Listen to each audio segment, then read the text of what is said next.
ಭಾರತದ ತರಬೇತಿ ಪಡೆದ ದಾದಿಯರ ಸಂಘ ಮತ್ತು ವಿಶ್ವ ಆರೋಗ್ಯ ಸಂಸ್ಥೆಯ ಸಹಯೋಗದೊಂದಿಗೆ ಸಂಘದ ಕರ್ನಾಟಕ ರಾಜ್ಯ ಶಾಖೆಯ ಸಹಕಾರದೊಂದಿಗೆ ದೇಶದ ಆರೋಗ್ಯ ಕ್ಷೇತ್ರದಲ್ಲಿ ಜೈವಿಕ ವೈದ್ಯಕೀಯ ತ್ಯಾಜ್ಯ ನಿರ್ವಹಣೆ ಅಭ್ಯಾಸಗಳಿಗೆ ಸಂಬಂಧಿಸಿದ ದಾದಿಯರ ಔದ್ಯೋಗಿಕ ಸುರಕ್ಷತೆ ಸಮಸ್ಯೆಗಳ ಬಗ್ಗೆ ಒಂದು ದಿನದ ಕಾರ್ಯಾಗಾರವು ಫಾದರ್ ಮುಲ್ಲರ್ ಮೆಡಿಕಲ್ ಕಾಲೇಜು ಆಸ್ಪತ್ರೆಯ ರಜತ್ ಭವನದಲ್ಲಿ ನಡೆಯಿತು.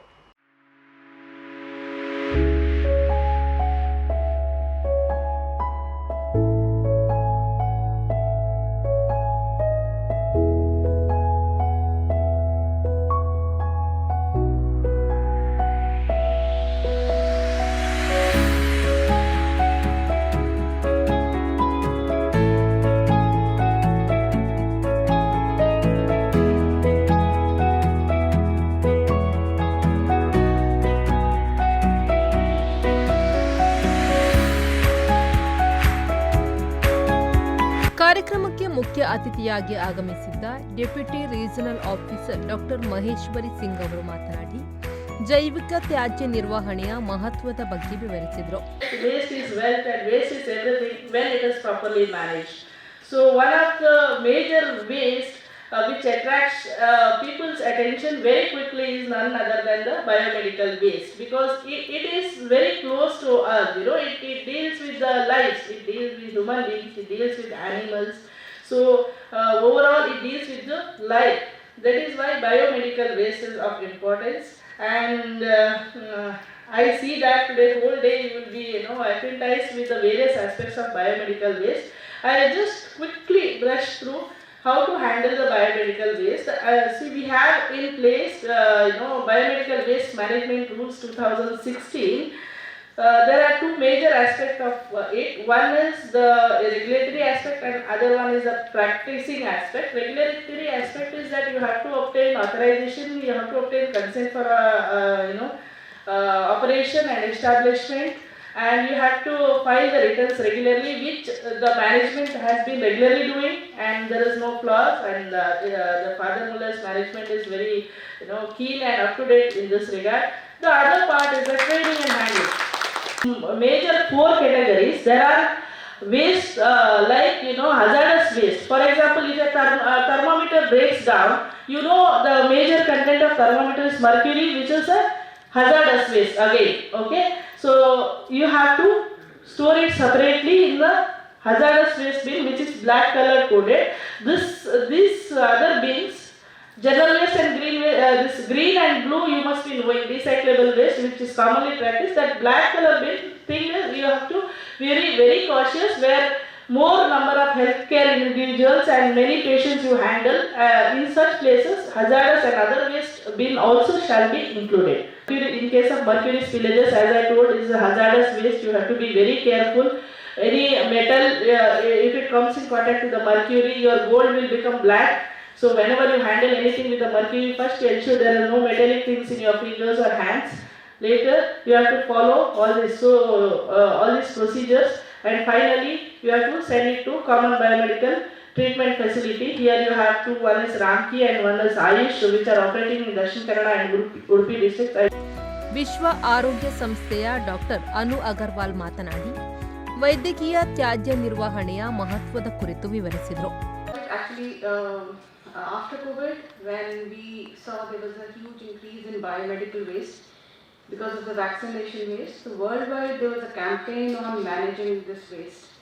And in India, the capacity on managing biomedical waste was a little lacking in a few states. So that was the reason that WHO jumped in, and we thought we'll sort of look at the capacity that's lacking.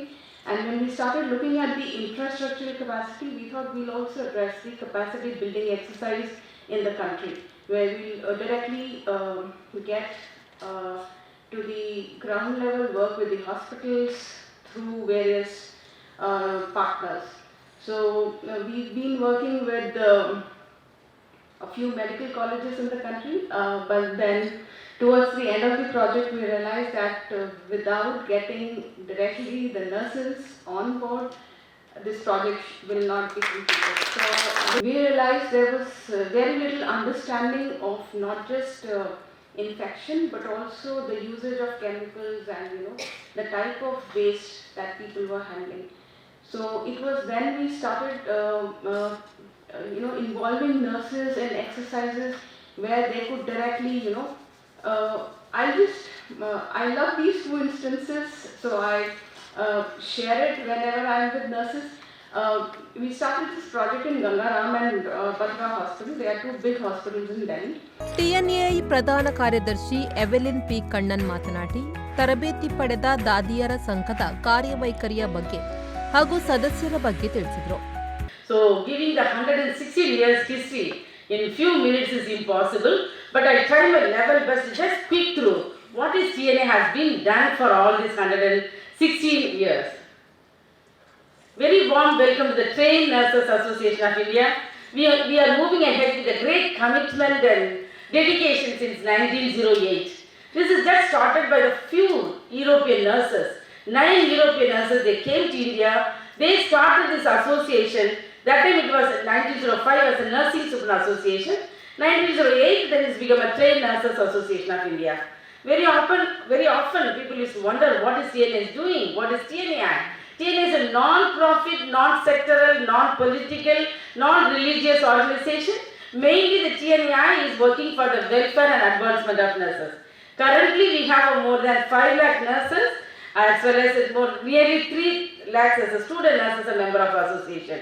We are working on more of all those things because TNA played a critical role in influencing or establishing the system of formal education in India. Again, we realized that TNA is a non-government organization. We cannot issue the certificate. Again, we thought of creating the State Nursing Council. Again, the TNA worked hard to bring the proper regulatory body, that is the State Nursing Council. So, first council established in Chennai in 1926. After that, we realized that we need to have, India is a vast country, we need to have many councils. So, now, again, the 1947, the TNA influence bring the regulatory body in 1947. Currently, we have also purchased another 2 acres of land in Greater Noida because nurses are good in saving little by little, and they purchased 2 acres. And this is inaugurated by none other than Dr. APJ Abdul Kalam. That this is a 3 building we have got it now. Daycare center for. Father Muller charitable ಇನ್ಸ್ಟಿಟ್ಯೂಷನ್ನ ನಿರ್ದೇಶಕರಾದ reverend Father Richard Aloysius Coelho ಅವರು ಕಾರ್ಯಕ್ರಮದ ಅಧ್ಯಕ್ಷತೆಯನ್ನು ವಹಿಸಿ ಮಾತನಾಡಿ, ಇಂತಹ ಉತ್ತಮ ಕಾರ್ಯಕ್ರಮವನ್ನು ಆಯೋಜಿಸಿರುವುದಕ್ಕೆ ಧನ್ಯವಾದ ತಿಳಿಸಿದರು.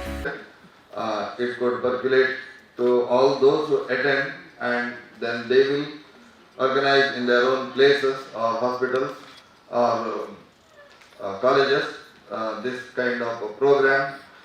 They can initiate by themselves. That was the reason.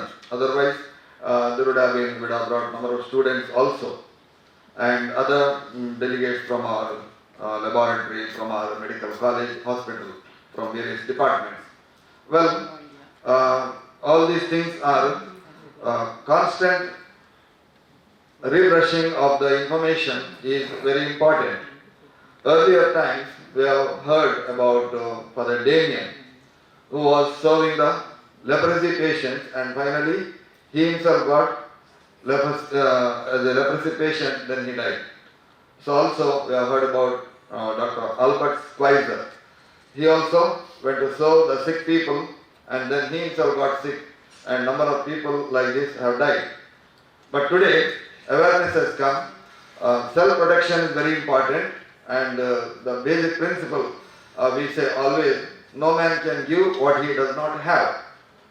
When we have good health, we can also speak about health and what are the health hazards to other people, and more especially healthcare people. They should be healthy and also should be aware of what are the hazards in the healthcare, so that they educate the patients, and more especially it is not the prevention of the disease is more important than treating of the disease. We need to give more importance to prevention also, and for this kind of awareness is very important.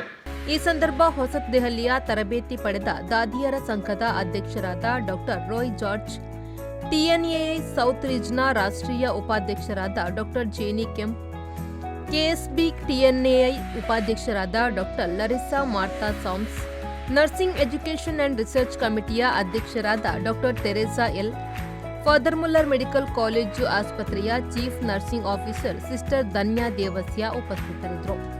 ಕಾರ್ಯಕ್ರಮದಲ್ಲಿ KSB ಟಿಎನ್ಎಐ ಅಧ್ಯಕ್ಷರಾದ doctor ATS ಗಿರಿ ಸ್ವಾಗತಿಸಿ, ಕಾರ್ಯದರ್ಶಿ doctor Hemalatha R ವಂದಿಸಿದರು. Ashwath Shetty, ವಿ4 news, Mangaluru.